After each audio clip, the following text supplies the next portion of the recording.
नमस्कार दोस्तों, मैं रिंकू सर आपका अपने चैनल में स्वागत करता हूं। जैसा कि आप लोग थंबनेल में देख रहे हैं, करंट अफेयर्स एसएससी जीडी के लिए हम लोग आज अपना पहला वीडियो लेके आए हैं और इसमें हम लोग टॉप 30 एमसीक्यूज क्वेश्चन शामिल करने जा रहे हैं। देर न करते हुए हम वीडियो को स्टार्ट करते हैं। चलिए देखते हैं। दोस्तों, पहला क्वेश्चन है हमारा, निम्नलिखित में से कौन सा देश क्वाड का सदस्य नहीं है। दोस्तों, मैं आपको बता दूं,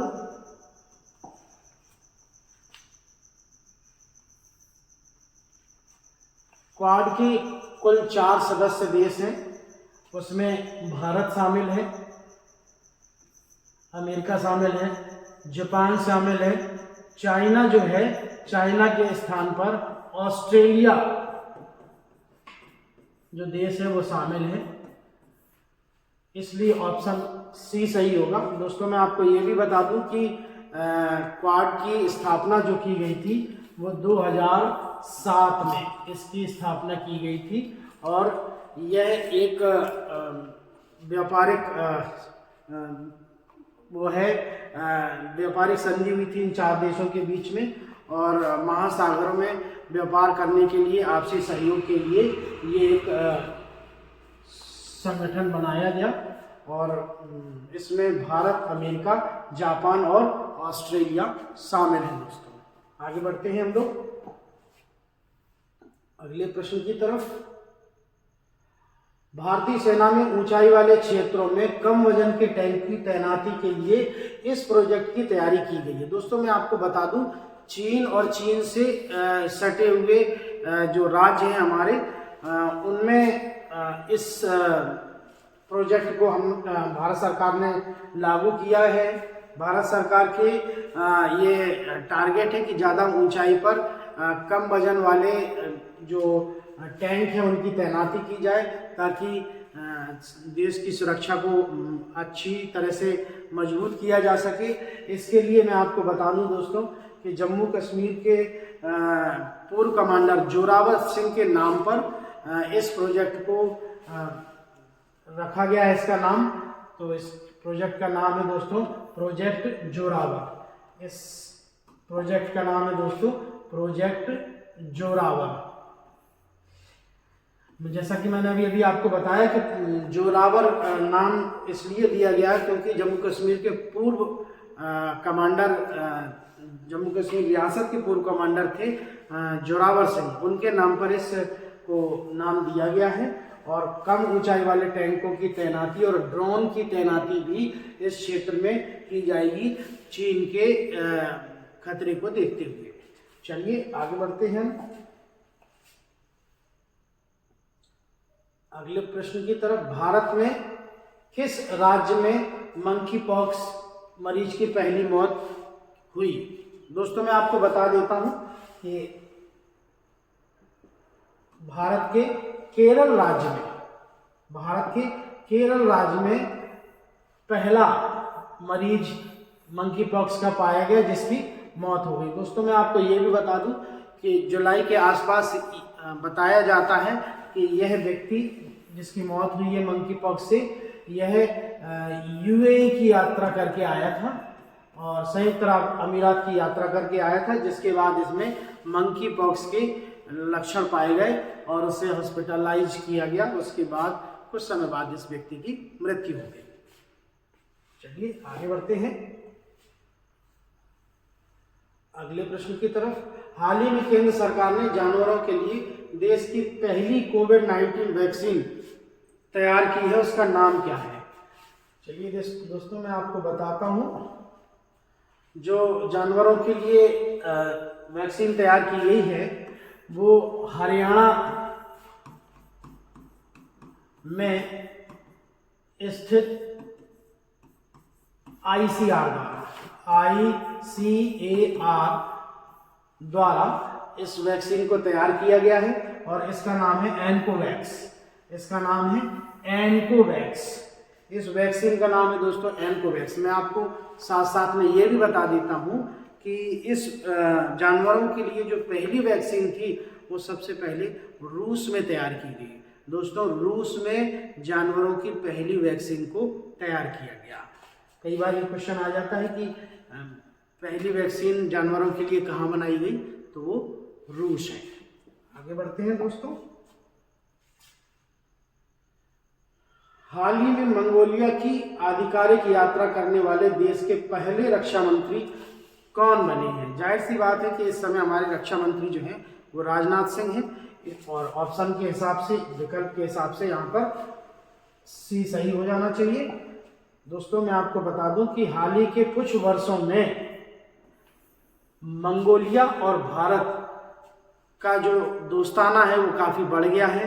मंगोलिया और भारत जो है वो करीब आ गए हैं, कुछ यात्राओं के जरिए, कुछ संधियों के जरिए। और मैं आपको ये भी बता देता हूँ कि राजनाथ सिंह की इस यात्रा के दौरान एस जयशंकर जो विदेश मंत्री हैं वो भी गए थे और इस यात्रा को संपन्न किया उन्होंने। आगे बढ़ते हैं। देश का पहला स्वदेशी एयरक्राफ्ट जिसे प्रधानमंत्री नरेंद्र मोदी ने भारतीय सेना को सौंपा, मैं आपको बता देता हूं दोस्तों। देश का पहला स्वदेशी एयरक्राफ्ट जो है वो अभी हमें लगभग 25 वर्षों के बाद मिला है। इसके पहले मैं आपको बता देता हूं कि INS विक्रांत को, पुराने वाले INS विक्रांत को 1997 में रिटायर्ड कर दिया गया था, यानी कि डीकमीशन कर दिया गया था। उसके बाद मैं आपको बता दूं कि इस स्वदेशी जो एयरक्राफ्ट कैरियर है हमारा INS विक्रांत, इसका पुनर्जन्म हुआ और इसको बनाने में दोस्तों 13 साल का समय लगा। और ये अत्याधुनिक स्वदेशी एयरक्राफ्ट कैरियर जो है INS विक्रांत, ये बनाने वाला भारत जो है कुछ चुनिंदा देशों में शामिल हो गया है। मैं आपको ये भी बता दूं कि भारत अब अपना स्वदेशी एयरक्राफ्ट खुद ही बनाएगा। तो इसका आंसर होगा दोस्तों INS विक्रांत। मैं आपको पहले बता चुका हूँ कि INS विक्रांत जो पुराना था वो 1997 में डीकमीशन्ड कर दिया गया है और इसका पुनर्जन्म हुआ है और इसे 13 साल इसके निर्माण में लगे हैं और लगभग इसे 25 साल बाद देश की नौसेना को शामिल किया गया है। आगे बढ़ते हैं हम लोग दोस्तों।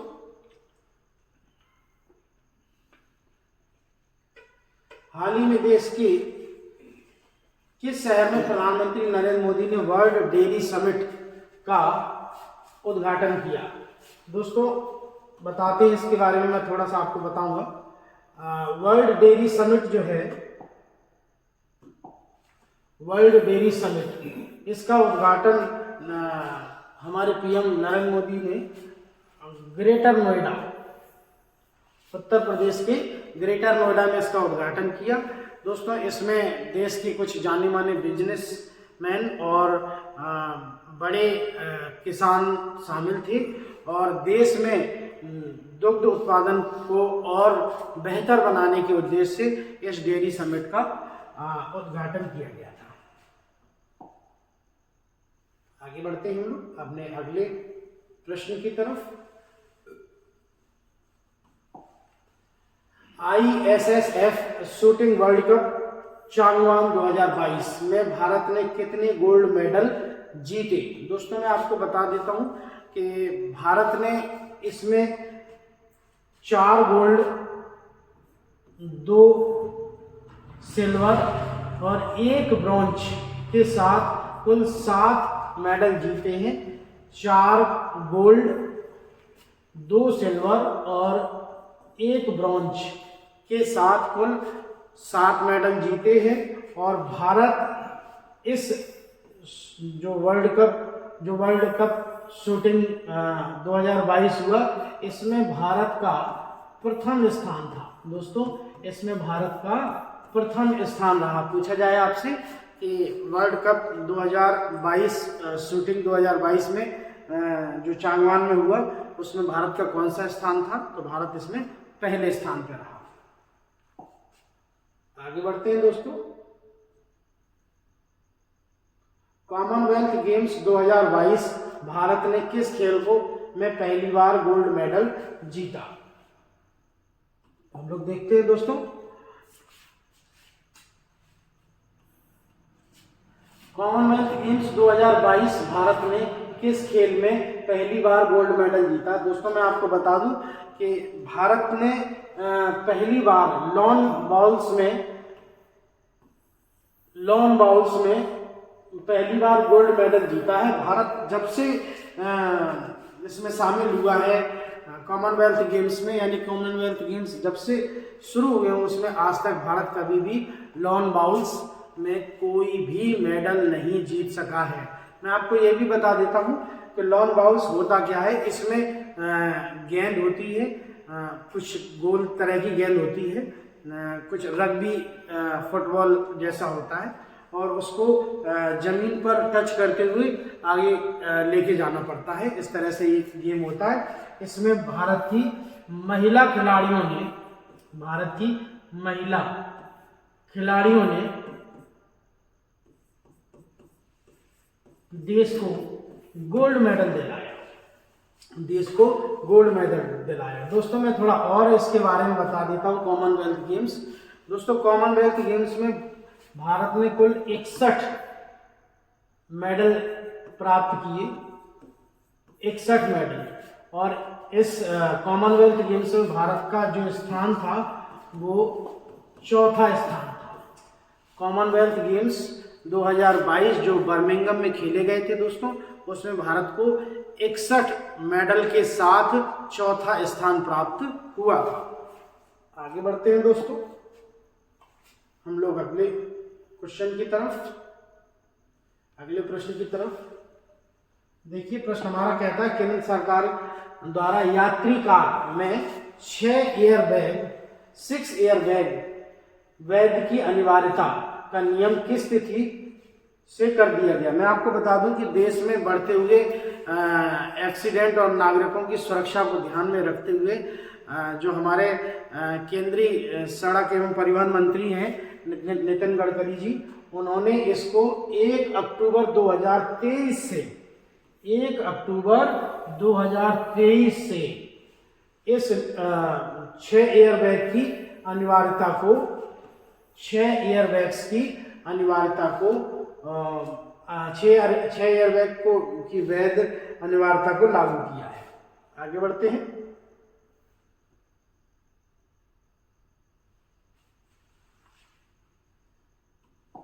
निम्नलिखित में से अगला प्रश्न है हमारा दोस्तों, निम्नलिखित में से किस राज्य के शास्त्रीय वायु वाद्य यंत्र नरसिंहपेट्टई नागस्वरम? दोस्तों ये नरसिंहपेट्टई नागस्वरम को अभी जीआई टैग मिला है हाल ही में। मैं आपको बता दूं कि नरसिंहपेट्टई नागस्वरम जो है वो एक बांसुरी से थोड़ा बड़े आकार का एक वाद्य यंत्र होता है, और जिसको इस तरह से मुंह से बजाकर परफॉर्म किया जाता है। आपको बता दूं जीआई टैग यानी भौगोलिक संकेतक जो है इस नरसिंहपेट्टई नागस्वरम को जो दिया गया है वो तमिलनाडु का एक वायु वाद्य यंत्र है। दोस्तों मैं आपको ये भी बता देता हूँ कि जो जीआई टैग है वो पहली बार जो पहला प्रोडक्ट था जिसको मिला वो है दार्जिलिंग चाय,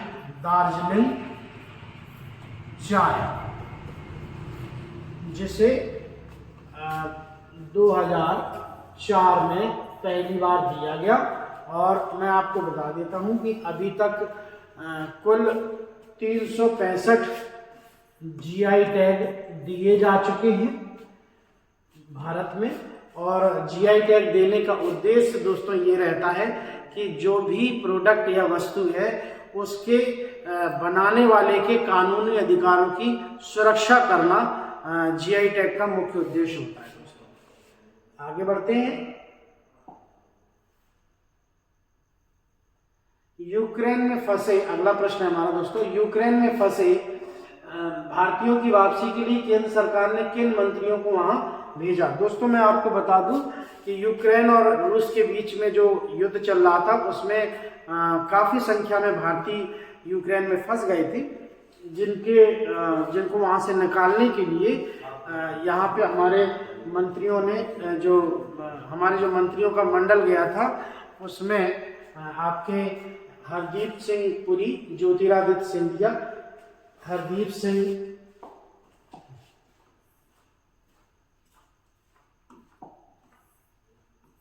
सिंह पुरी, ज्योतिरादित्य सिंधिया, किरण रिजिजू और जनरल वीके सिंह, 4 मंत्री हमारे गए थे, जिसमें उन्होंने वहाँ की सरकार से बात करी और निकालने के लिए देश में वापस लाने के लिए उनसे वहाँ की सरकार से बात की गई। मैं आपको थोड़ा सा ये भी बता देता हूँ दोस्तों कि वहाँ पर जो भारतीय सेना द्वारा वहाँ के जो व्यक्ति थे भारतीयों को निकालने के लिए, उनके द्वारा एक ऑपरेशन चलाया गया था। उस ऑपरेशन का नाम था दोस्तों ऑपरेशन गंगा। इस ऑपरेशन के तहत दोस्तों वहाँ से भारतीयों को एयरलिफ्ट किया गया था, जो फंसे हुए भारतीय थे उनको दोस्तों एयरलिफ्ट किया गया था। आगे बढ़ते हैं अपने अगले प्रश्न की तरफ। हाल ही में वैश्विक रामसर स्थल सूची में शामिल किए गए ठाणे क्रीक किस राज्य में स्थित है? दोस्तों मैं आपको बता दूं महाराष्ट्र के मुंबई बंदरगाह के निकट जो नदी का मुहाना है वहाँ पर ये ठाणे क्रीक एक स्थान है, एक वेटलैंड एरिया है, जिसे हाल ही में रामसर सूची में शामिल किया गया है। तो दोस्तों इसका आंसर हो जाना चाहिए मुंबई बंदरगाह जो है, मुंबई बंदरगाह, इसका मतलब है कि आंसर हो जाना चाहिए दोस्तों महाराष्ट्र। मैं आपको बता देता हूं दोस्तों कि रामसर स्थल जो है वो 1971 में ईरान में एक संधि की गई, तो वो जो संधि हुई थी वो रामसर स्थल नामक स्थान पर यह संधि हुई थी, इसी से इसका नाम पड़ गया रामसर स्थल साइट यानी सूची। आगे बढ़ते हैं दोस्तों हम लोग।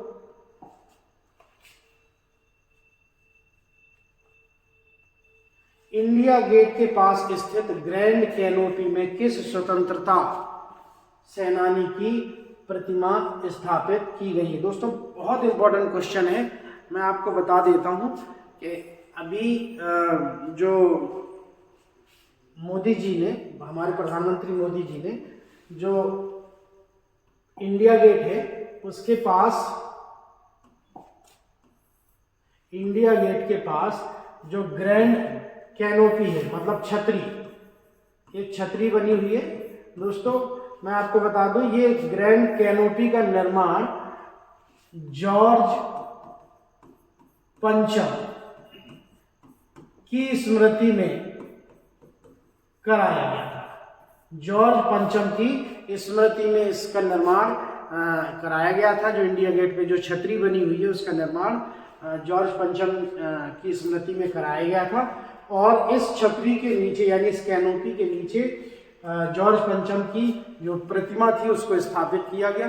फिर आगे चल के आज़ादी के बाद, देश की स्वतंत्रता के बाद इसका काफ़ी विरोध हुआ, तो इसे 1968 में 1968 में हटा दिया गया, और उसके बाद वर्तमान में हमारे देश के प्रधानमंत्री नरेंद्र मोदी और हमारी केंद्र सरकार ने देश के जो महान स्वतंत्रता सेनानी थे सुभाष चंद्र बोस, उनकी स्टैचू को यहाँ पर स्थापित किया। मैं आपको ये भी बता दूं कि ये जो स्टैचू है ये ग्रेनाइट की बनी हुई है दोस्तों, ये स्टैचू ग्रेनाइट की बनी हुई है और इसको केंद्र सरकार ने वहाँ पर स्थापित किया। आगे बढ़ते हैं हम लोग। हाल ही में 1000 साल पुरानी अनंग ताल को, हाल ही में 1000 साल पुरानी अनंग ताल को केंद्र सरकार ने राष्ट्रीय धरोहर सूची में शामिल किया है। यह किस राज्य में स्थित है?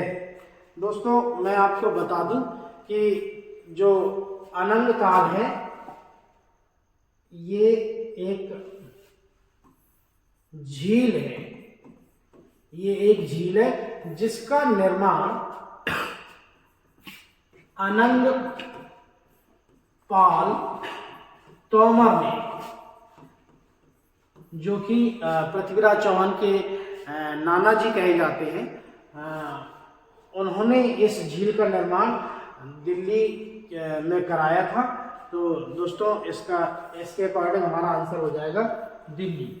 ये झील जो है अनंगताल वो दिल्ली में स्थित है। हाल ही में इसे राष्ट्रीय धरोहर सूची में शामिल किया गया है। आगे बढ़ते हैं दोस्तों। वर्ष 2023 में G20 समिट भारत के किस शहर में आयोजित किया जाएगा?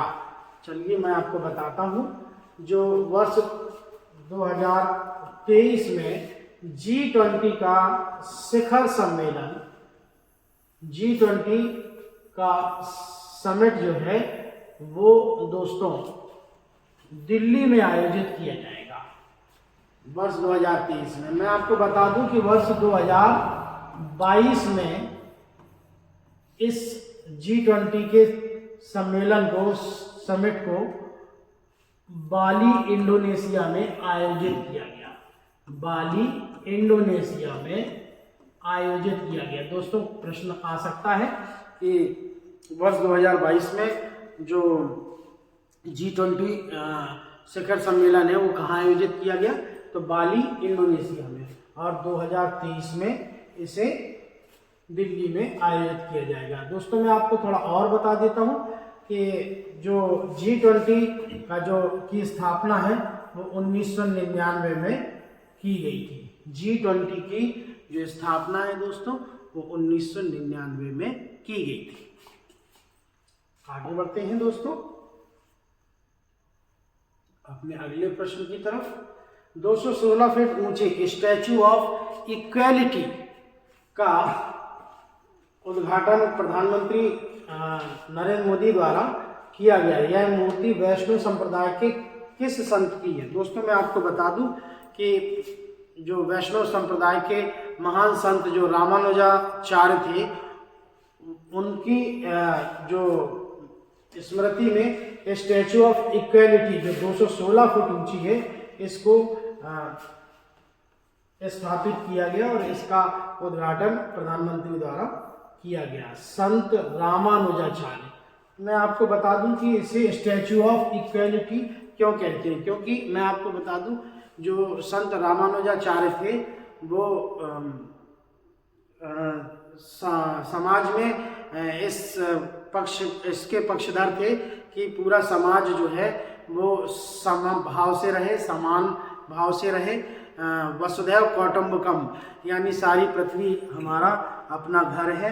इस विचारधारा के पोषक थे संत रामानुजाचार्य, यानी वो समता में विश्वास रखते थे, इक्वेलिटी में विश्वास रखते थे।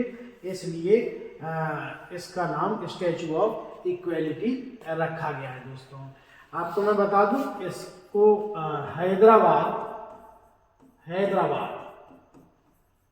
में स्थापित किया गया। हैदराबाद में स्थापित किया गया है। आगे बढ़ते हैं। हाल ही में इस राज्य में के पक्षी अभ्यारण्य वडुवोर को वैश्विक रामसर सूची में शामिल किया गया है। दोस्तों मैं आपको बता दूं जो वडुवोर पक्षी विहार है, ये वडुवोर पक्षी विहार जो है दोस्तों ये तमिलनाडु में स्थित है। वडुवोर पक्षी विहार तमिलनाडु में स्थित है और इसे रामसर सूची में शामिल किया गया है। आगे बढ़ते हैं। भारत की आजादी के 75वें वर्ष होने के साथ अब तक देश के कुल कितने रामसर स्थल हो गए हैं देश में? तो मैं आपको बता दूं, इस याद करना बहुत आसान है दोस्तों। इसको 75वें वर्ष में 75 वर्ष हुए हैं पूरे। और वर्तमान में भारत में जो रामसर साइट्स हैं वो भी 75 ही है, यानी याद करना बहुत आसान है। 75वें वर्ष में ये 75 हो गए हैं रामसर साइट। आगे बढ़ते हैं।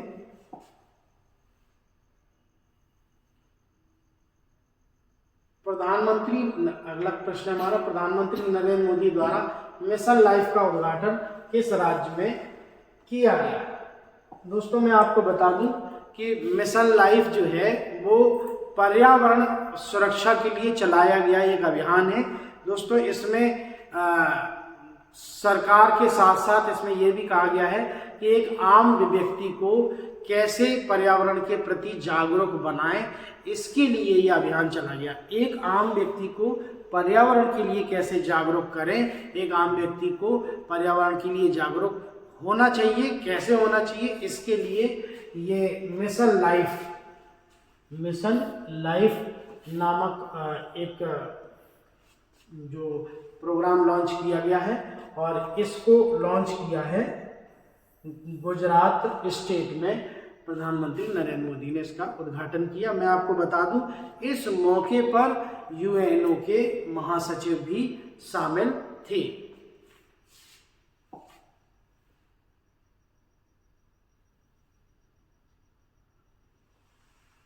अगले प्रश्न की तरफ बढ़ते हैं दोस्तों। केंद्र सरकार ने दिल्ली में राजपथ और सेंट्रल विस्टा लॉन का नाम बदलकर क्या रख दिया है? दोस्तों मैं आपको बता देता हूं इसके बारे में थोड़ा। देश की आज़ादी के समय जो राजपथ और सेंट्रल विस्टा लॉन है ये कुल 3 किलोमीटर का एरिया है, यानी 3 किलोमीटर का रास्ता है। इस रास्ते का नाम जो शुरुआत में था उसको आज़ादी के पहले तक इसका नाम था किंग्स वे, यानी राजाओं का रास्ता, किंग्स वे। ठीक है। इसके बाद आज़ादी के बाद इसका नाम बदल दिया गया और इसका नाम जो था वो किया गया राजपथ। मैं आपको ये भी बता दूं कि राजपथ का अब नया नाम जो है उसे बदल कर दिया गया है कर्तव्य पथ। क्या कर दिया गया है दोस्तों? कर्तव्य पथ इसको कर दिया गया, इसका नया नाम। ये इसकी जो लंबाई है वो लगभग 3 किलोमीटर से भी थोड़ी सी ज्यादा है। आगे बढ़ते हैं अपने अगले प्रश्न की तरफ।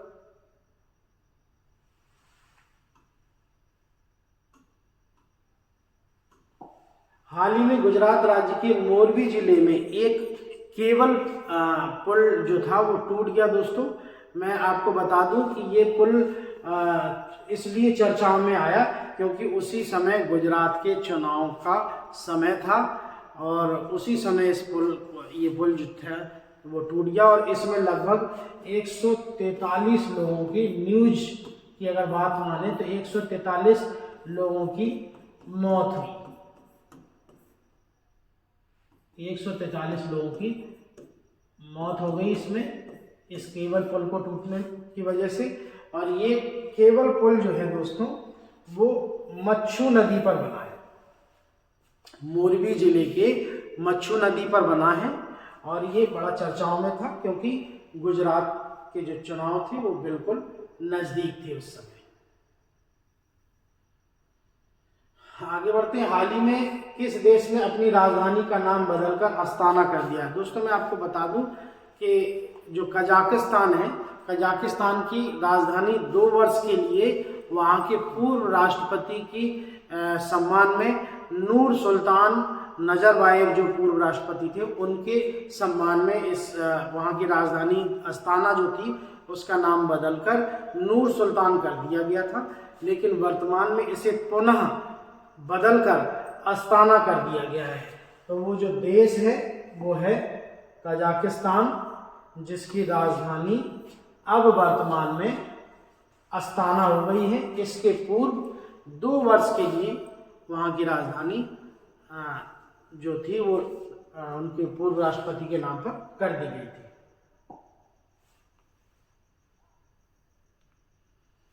आगे बढ़ते हैं। जल जीवन मिशन योजना वित्तीय वर्ष के केंद्रीय बजट में शामिल किया गया है। ये कौन सी केंद्रीय बजट में शामिल किया गया है दोस्तों? इसको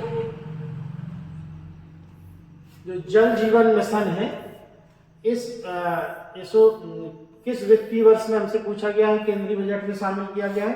तो 2021-22 के केंद्रीय बजट में इसको शामिल किया गया। दोस्तों मैं आपको बता देता हूं कि इस योजना की शुरुआत 2019 में की गई। इसे प्रारंभ कब किया गया दोस्तों? 2019 में प्रारंभ किया गया। दोस्तों मैं आपको बता दूं कि ये जो योजना है वो मुख्य रूप से ग्रामीण लोगों के लिए स्वच्छ जल, पीने का जो स्वच्छ जल है वो उपलब्ध कराने की योजना है। और इसमें प्रत्येक घर को 55 लीटर स्वच्छ जल उपलब्ध कराया जाएगा। और इस योजना का जो लक्ष्य रखा गया है पूरा करने का वो 2024 है। जो इसे पूरा करने का लक्ष्य रखा गया है दोस्तों वो 2024 है। आगे बढ़ते हैं हम लोग।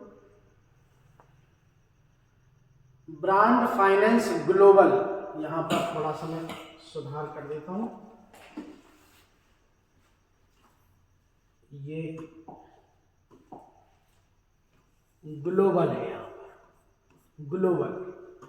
तो ग्रांड फाइनेंस ग्लोबल 500 रिपोर्ट के अनुसार यह कंपनी विश्व की सबसे मूल्यवान कंपनी बन गई है। तो दोस्तों मैं आपको बता दूं कि जो सबसे मूल्यवान कंपनी, सबसे ज़्यादा महंगी कंपनी जो बन गई, महंगी इन द सेंस कि इनका बिजनेस जो है वो इस विश्व में सबसे ज़्यादा है। तो सबसे जो वैल्यूएबल कंपनी है वो है दोस्तों एप्पल। ये है एप्पल। एप्पल जो है वो फ़ोन और इसके अलावा जो लैपटॉप है आदि बनाती है। मैं आपको बता दूं कि इस सूची में भारत की एकमात्र कंपनी दोस्तों टाटा समूह की TCS शामिल है। टाटा समूह की TCS कंपनी जो है वो एकमात्र कंपनी है जिसे जगह दी गई है और इसको 78वां स्थान मिला है दोस्तों। 78वां स्थान इसको दिया गया है TCS को। टाटा समूह की ये कंपनी है, टाटा कंसल्टेंसी सर्विसेज इसका फुल फॉर्म है। इसको शामिल किया गया है। अगर हम बात करें कि IT सेक्टर की जो कंपनियां हैं उनमें TCS का कौन सा स्थान है? तो IT सेक्टर की कंपनियों में TCS का दूसरा स्थान है। TCS का दूसरा स्थान है। फिलहाल इस क्वेश्चन में हमसे पूछा गया था कि सबसे मूल्यवान कंपनी कौन सी है, तो वो एप्पल है। आगे बढ़ते हैं। हाल ही में हंगरी की जो पहली महिला राष्ट्रपति बनाई गई हैं वो कौन है दोस्तों? क्वेश्चन हमसे पूछा गया है। मैं आपको बता दूं कि जो हाल ही में हंगरी की पहली महिला राष्ट्रपति हैं वो है हमारी कैटलीन नोवाक। इसको थोड़ा याद कैसे रखेंगे? कैट मतलब बिल्ली, कैट भूखी है, भूखी मतलब हंगरी है, कैट हंगरी है, कैट हंगरी है। इस तरह से इसको दोस्तों हम याद रख सकते हैं या इसी तरह की आप कोई अपनी ट्रिक भी बना सकते हैं। आगे बढ़ते हैं नए प्रश्न की तरफ। राष्ट्रमंडल खेल 2022 में निम्नलिखित में से किस खेल को पहली बार शामिल किया गया? बहुत अच्छा क्वेश्चन है, इंपॉर्टेंट क्वेश्चन है। मैं आपको बता दूं राष्ट्रमंडल खेल यानी कॉमनवेल्थ खेल जो है उसमें पहली बार महिला T20 को शामिल किया गया। जो राष्ट्रमंडल खेल है उसमें पहली बार महिला T20 को शामिल किया गया और इसमें भारत जो था उसको, भारत की जो महिला टीम थी वो सेमीफाइनल तक पहुंची। सेमीफाइनल तक और उसे रजत पदक से संतुष्ट होना पड़ा। आगे बढ़ते हैं।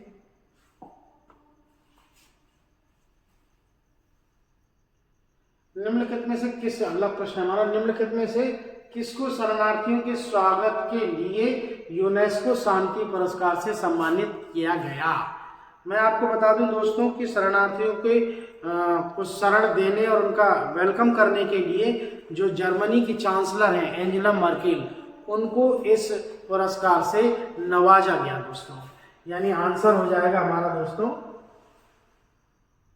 ऑप्शन बी, जर्मनी की चांसलर एंजेला मर्केल, इनको यूनेस्को शांति पुरस्कार से सम्मानित किया गया दोस्तों 2022 में। आगे बढ़ते हैं अपने अगले प्रश्न की तरफ। निम्नलिखित में से अगला प्रश्न है हमारा, निम्नलिखित में से किस राज्य में एक जिला एक खेल योजना को लागू किया गया। दोस्तों मैं आपको बता दूं कि एक जिला एक खेल योजना क्या है। दोस्तों ये जो योजना है इसमें उत्तर प्रदेश सरकार के जो मंत्री हैं माननीय योगीनाथ जी, उनके द्वारा इस योजना को लागू किया गया है।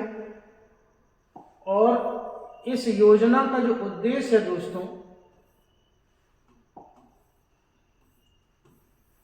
इस योजना का उद्देश्य ये है कि जो भारत के उत्तर प्रदेश के जो पारंपरिक खेल है, जो राज्य के पारंपरिक खेल है, उनको बढ़ावा देना और युवाओं के स्वास्थ्य को बेहतर बनाना इस योजना का उद्देश्य है। इसके अंतर्गत एक जिले में किसी एक खेल को बढ़ावा देने के लिए जो हमारी उत्तर प्रदेश की सरकार है वो इसमें मदद करेगी।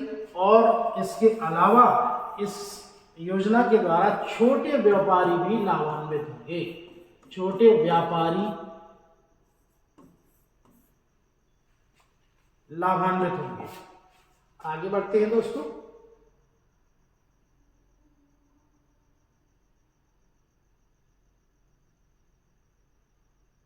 अपने अगले प्रश्न की तरफ। स्वच्छ वायु सर्वेक्षण 2022, स्वच्छ वायु सर्वेक्षण 2022 में 10 लाख से अधिक आबादी वाले शहरों की कैटेगरी में किस शहर को प्रथम स्थान दिया गया। दोस्तों ये जो स्वच्छ वायु सर्वेक्षण कराया गया है, ये इस बात को ध्यान में रखा गया है कि किस शहर में कितना कम प्रदूषण है, उस तरह से इसकी सूची बनाई गई है, सर्वेक्षण कराया गया है इसका। तो मैं आपको बता दूं कि इसमें उत्तर प्रदेश की जो राजधानी है उसको प्रथम स्थान दिया गया है, यानी लखनऊ। उत्तर प्रदेश की राजधानी को पहला स्थान इसमें मिला है दोस्तों। ये 10 लाख की कैटेगरी में है। आपको मैं ये भी बता दूं 3 लाख आबादी वाले शहरों की कैटेगरी में इन जो देवास है उसको पहला स्थान दिया गया है दोस्तों। 3 लाख की जो कैटेगरी है उसमें पहला स्थान देवास को मिला। तो दोस्तों आज के लिए हमारा ये करंट अफेयर्स की सीरीज में यहीं तक रखता हूं और आशा करता हूं कि ये वीडियो आपको पसंद आया होगा। यदि ये पसंद आया है वीडियो आपको, तो इस चैनल को प्लीज़ सब्सक्राइब करें, लाइक करें, ज़्यादा से ज़्यादा शेयर करें और बेल आइकॉन बटन को ज़रूर पुश कर दें ताकि आपको आने वाली वीडियो जो है हमारी उसका नोटिफिकेशन मिलता है। जय हिंद।